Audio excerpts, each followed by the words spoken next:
The transition from monotheism of the original world order to the polytheism of today began very early on and is traced in the opening statement of the Rambam Hilchot Avodah Zarah to Enosh. His opening words in this halacha are Bimei Enosh ta'u bnei ha'adam ta'ut gadol.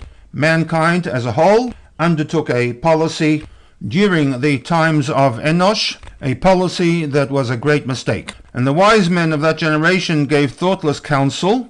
Enosh himself was one of those who erred.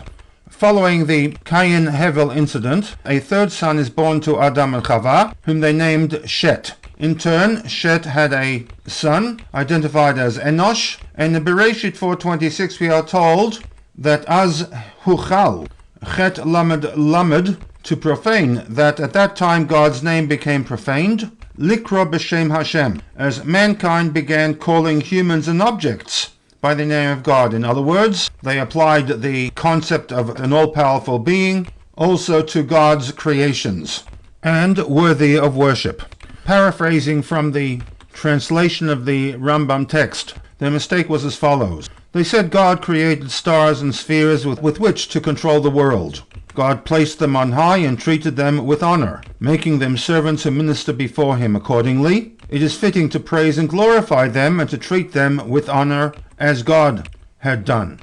They perceived this to be part and parcel of the will of God, that they should magnify and honor those whom he has magnified and honored, just as a king would desire that the servants who stand before him be honored. For in doing this, one also expresses honor to the king.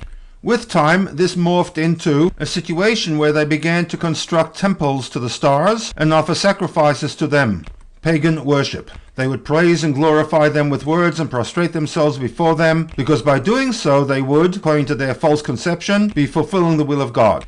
Eventually, God, the invisible being, was dropped from the equation, and mankind began worshipping these intermediaries in their own right. For most of the millennium preceding the Common Era, we had full-fledged pagan worship, Avodah Zarah.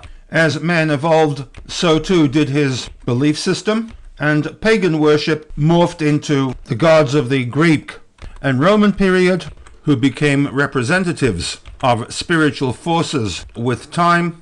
These intermediaries and their physical counterparts, many of which were recast into the various religions that have evolved over the past 2,000 years.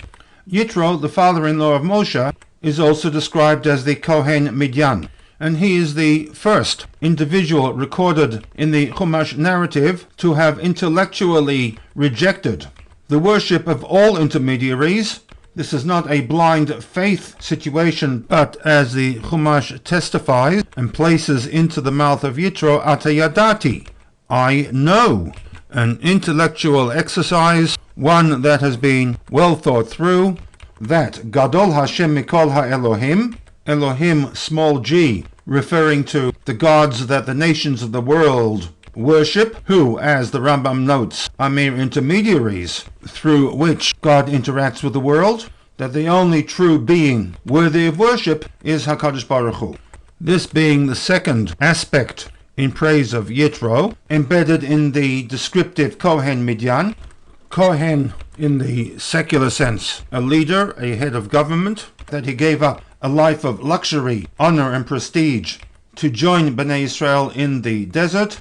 And the second option for Kohen Midyan, Kohen as the religious leader of Midyan, a very public rejection of the religious belief systems of idolatry, and a return to the monotheism that predated the birth of Enosh.